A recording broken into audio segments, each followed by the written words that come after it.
Assalamualaikum warahmatullahi wabarakatuh. Selamat datang di kelas korespondensi. Perkenalkan, nama saya Mustika Irinanti SPDGR atau biasa dipanggil Ibu Nana. Saya mengajar korespondensi. Saya tinggal di Desa Babat. Saya sudah 5 tahun mengajar di SMK dan mengajar korespondensi.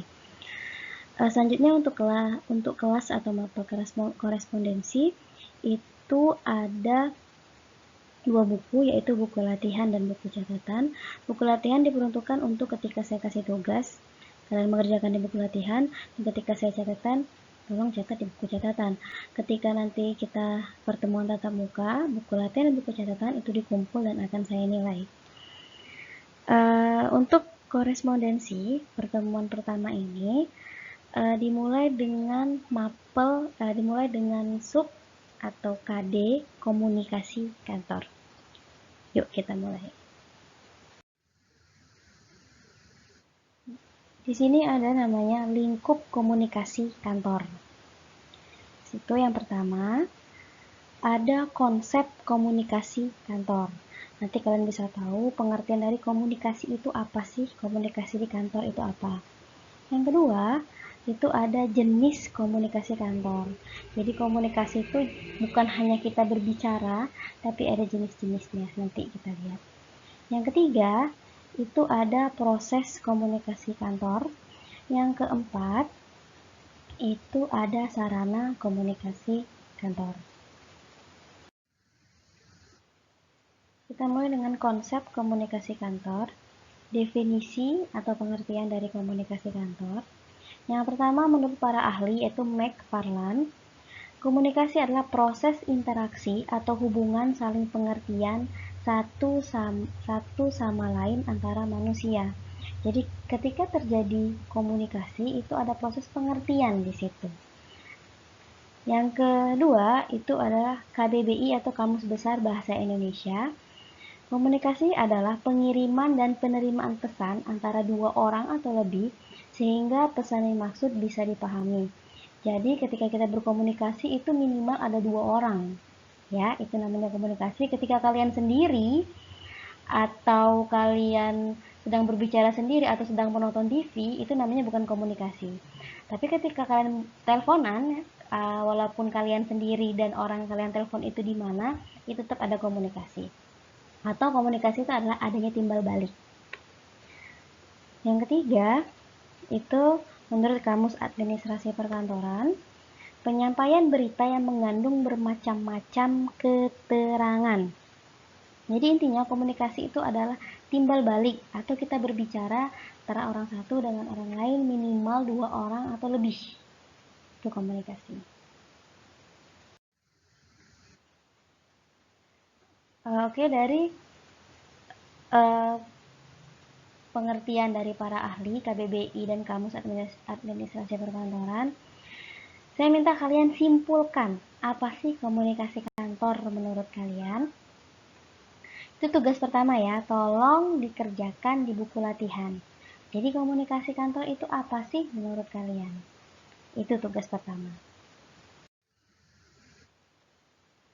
Kembali lagi ke materi, macam-macam komunikasi kantor. Yang pertama, komunikasi vertikal. Komunikasi antara atasan dengan bawahan yang mengandung perintah dari atasan ke bawahan. Vertikal itu tegak lurus ya. Jadi misalnya saya tadi minta tolong untuk tugas 1 kerjakan di buku latihan apa pengertian komunikasi kantor. Itu namanya komunikasi secara vertikal karena saya memberikan perintah kepada anak murid saya untuk mengerjakan tugas. Yang kedua, komunikasi horizontal adalah komunikasi tidak mengandung perintah tetapi bersifat pengiriman informasi. Ini misalnya kalian antara teman yang satu dengan teman yang lainnya. Kalau teman yang satu misalnya tidak mengikuti pelajaran korespondensi, jadi dia bertanya, apa tugas dari Ibu Nana? Nah, itu namanya komunikasi horizontal. Jadi dia tidak bersifat perintah tapi memberitahu atau memberikan informasi. Atau misalnya lagi, besok kita sekolah, kata Ibu Nana. Nanti teman yang satu memberitahu kepada teman yang lain, kalau besok sekolah, itu namanya komunikasi horizontal. Yang ketiga, komunikasi pribadi. Komunikasi antara individu dalam organisasi tetapi tidak berkaitan langsung dengan pekerjaan kantor. Atau misalnya, kan kalau misalnya kita sekolah, dalam lingkup sekolah seharusnya kan berbicara tentang pelajaran hari ini apa, pelajaran ini bagaimana, atau yang tidak mengerti bisa bertanya kepada yang mengerti. Nah, tapi ini tidak berhubungan dengan sekolah. Atau misalnya, oh tadi di sini kantin yang ini pisang gorengnya harganya 1.000, tapi di kantin yang lain harganya satunya 2.000. Itu termasuk komunikasi tapi yang tidak berhubungan dengan sekolah. Atau kalau di kantor juga, biasanya kan berhubungan dengan oh pekerjaan yang ini udah selesai atau belum, pekerjaan seperti ini. Tapi ada juga komunikasi yang nanti siang kita mau makan apa ya, dengan seperti itu. Atau nanti pulang sore kita barengan ya. Itu kan tidak termasuk dalam komunikasi yang bersifat untuk urusan kantor, tapi urusan pribadi itu namanya komunikasi pribadi. Selanjutnya itu komunikasi eksternal adalah komunikasi yang dilakukan oleh para pegawai kantor dengan pihak lain di luar kantor. Oke, misalnya mau rapat. Kalau rapat kan bisa internal sama eksternal ya. Kalau internal kita rapat bersama orang-orang dalam kantor tersebut. Tapi kalau eksternal mungkin ada klien. Nah, itu bisa rapat dengan orang di luar kantor tersebut. Atau kalau kita di sekolah, kalian hanya berbicara dengan teman-teman di kelas kalian saja. Tapi ketika kalian keluar, kalian bisa berbicara dengan anak TBSM, bisa berbicara dengan TKRU, bisa berbicara dengan AKL, dan lain-lain. Itu namanya komunikasi eksternal. Selanjutnya, fungsi komunikasi. Yang pertama, komunikasi yang bersifat kontrol. Komunikasi kontrol nih bahwa setiap organisasi atau instansi ini mempunyai hierarki atau wewenang yang menyertainya, atau ketika misalnya seperti ini ya, saya sebagai guru dan kalian sebagai murid, saya memberikan tugas tapi ternyata ada siswa yang tidak masuk sekolah atau tidak mengerti dengan penjelasan tugas tersebut atau bisa menanyakan langsung kepada saya. Itu namanya fungsi kontrol. Terus misalnya saya suruh kalian nulis tugas di buku latihan, tapi ada yang nulis buku catatan. Itu kan salah, itu menyalahi. Berarti harus dipindahkan ke buku latihan. Itu namanya fungsi komunikasi secara kontrol. Yang kedua, ini fungsi komunikasi motivasi, yaitu pemberian arahan kepada bawahan mengenai hal-hal yang telah dilakukan, bagaimana cara mengerjakannya, dan sebaiknya dilakukannya bagaimana untuk meningkatkan kinerjanya di masa depan. Jadi kalau misalnya kayak sekarang saya di sekolah, saya memberikan motivasi kepada kalian. Saya tahu kalian semua ingin tatap muka, ingin belajar di sekolah, tapi mau gimana nak, kita lagi pandemi seperti ini, corona seperti ini, kan Pali kemarin zona hijau, sekarang zona merah. Kemarin sempat kita rapat bersama guru-guru yang lain beserta kepala sekolah. Kita itu seminggu sekolah, seminggu daring. Seperti itu, saya udah enak lah ya, nggak daring setiap hari. Ternyata Pali zona merah, jadi kita nggak bisa sama sekali buat tatap muka. Jadi kalau ada yang nanya sama saya, Bu, kenapa kelas TKJ itu masuk sekolah? Mereka nggak sekolah, nak ya. Saya udah telepon wali kelasnya tadi, kenapa TKJ bisa masuk. Mereka hanya sekedar tatap muka dan gurunya mau menjelaskan tentang Google Classroom. Itu saja. Bukannya mereka sekolah, masuk sekolah, belajar di kelas, itu enggak sama sekali. Karena belum diperbolehkan untuk sekarang. Coba kalian tanya sama sekolah-sekolah lain, saya pikir sama, nak. Nggak ada sekolah yang mengambil resiko, karena kita nggak tahu kan di lingkungannya seperti apa. Mungkin kalian ada kena corona, atau saya yang kena. Ketika saya masuk sekolah, saya menularkan ke kalian, atau kalian masuk kelas menularkan ke saya, itu kan jadi resiko yang sangat besar. Jadi untuk sekarang tolong hadapi aja dulu yang seperti ini, kerjakan tugas, masuk kelas Google Classroom, dan kerjakan tugas-tugas yang ada. Nah, itu aja dulu untuk sementara. Kembali lagi ke materi. Yang ketiga, itu fungsi komunikasi secara emosi. Pada dasarnya, bekerja itu harus melakukan interaksi sosial, ya. Jadi ketika kita sekolah aja ya, itu kan harus akrab dengan teman-temannya. Sekarang kalian ini dari kelas 10, 11, 12 itu sama teman-teman yang nggak akan berubah, nak. Ketika kalian ada yang satu nggak suka dalam satu kelas atau berantem, gimana rasanya buat menghadapi 3 tahun ke depan? Benar nggak? Jadi kalian harus rukun, harus baik, karena kalian 3 tahun tatap muka bareng-bareng sama teman yang sama. Itu namanya fungsi komunikasi emosi. Jadi kalau misalnya ada satu saya nggak suka sama dia dan ketemu tiap hari, apa rasanya? Seperti itu kan, nggak enak. Jadi akan lebih baik kalau kita sama-sama rukun, sama-sama enak dan tidak saling menyinggung. Itu. Dan saya paling nggak suka di kelas saya ada geng, karena itu akan memecahkan persatuan. Kalau menurut saya ada hierarkinya, karena geng itu nggak bagus kalau menurut saya. Jadi ya, apalagi di kelas saya ada dibully, aduh, itu panjang urusannya kalau kalian saling ngebully-bully seperti itu. Nah, karena nggak ada gunanya. Saya paling nggak suka, saya benci sama orang seperti itu, karena kalian itu 3 tahun bersama-sama, nggak baik yang kayak gitu. Oke, balik lagi materi. Selanjutnya itu adalah fungsi komunikasi informal. Ini untuk memperlancar pengambilan keputusan yang dapat dilakukan oleh pihak pimpinan manajemen dengan mentransfer alternatif pilihan. Ini sama seperti keadaan sekarang, nak ya. Kalian mungkin berpikir ya, kenapa sih kelas korespondensi itu tidak pakai Google Classroom? Ya, karena menurut saya lebih efektif ketika pakai WA. Karena untuk kelas saya juga ngajar kelas 11 OTKP, itu saya juga nggak pakai Google Classroom. Itu juga nggak pakai, kecuali ini ya, kecuali 10 ETKP 1 karena saya nggak tahu anak-anaknya yang mana, jadi saya pakai Google Classroom. Untuk 10 OTKP 2 enggak, karena jujur kalau misalnya sudah ketemu semua sama anak 10 OTKP 1 pasti saya akan menggunakan WA group atau Facebook juga, karena menurut saya belum efektif menggunakan Google Classroom untuk sekarang. Itu termasuk juga komunikasi secara informal. Jadi bagaimana kalau sekolah itu menyarankan terserah gurunya, gimana nyamannya guru. Jadi saya lebih nyaman menggunakan WA group. Untuk 10 TKP 1 mungkin kedepannya bisa pakai WA group, tapi untuk sekarang pakai Google Classroom terlebih dahulu. Selanjutnya, asas komunikasi.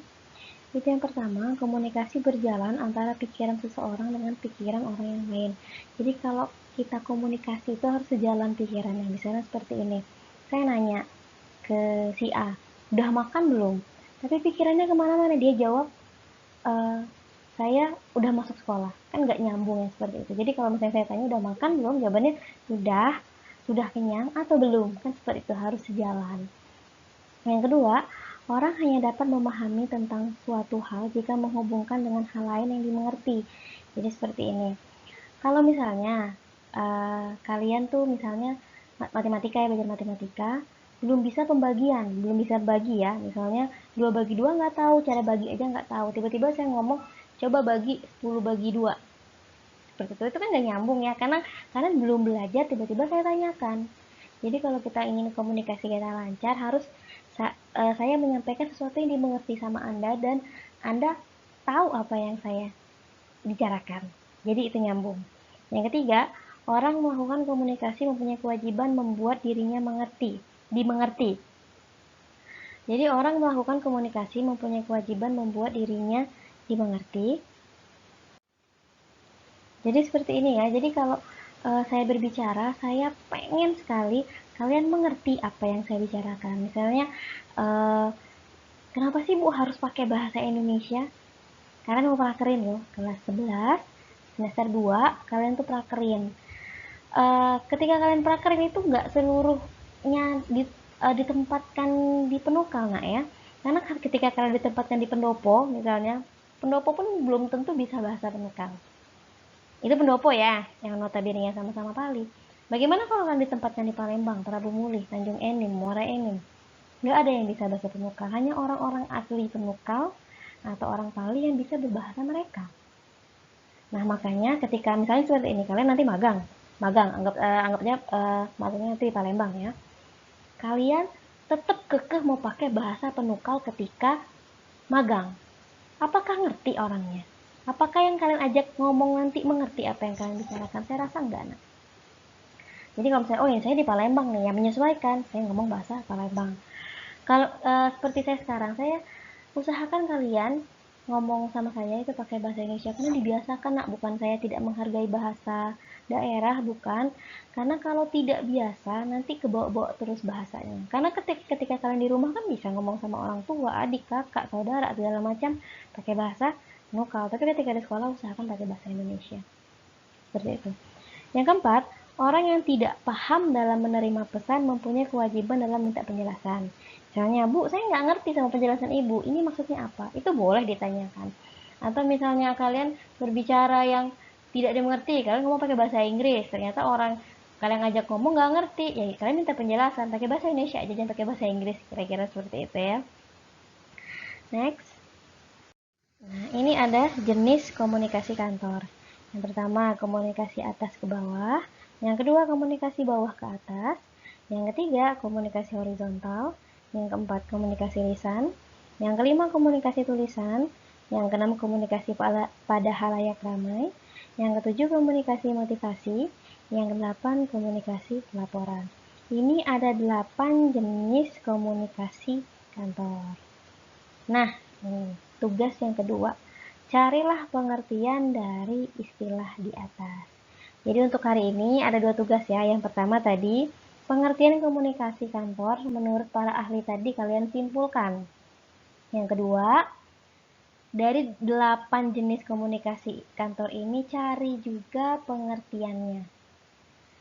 Ditulis di buku latihan, kalau sudah selesai difoto kirim ke WA saya untuk 10 OTKP 2, kirim japri ya, bukan di grup.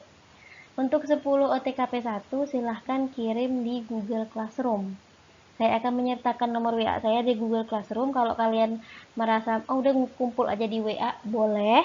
Tapi tolong untuk 10 OTKP 1 sertakan namanya, misalnya nama si A dari kelas 10 OTKP 1, Bu. Jadi saya tahu, jadi bisa saya nilai. Oke.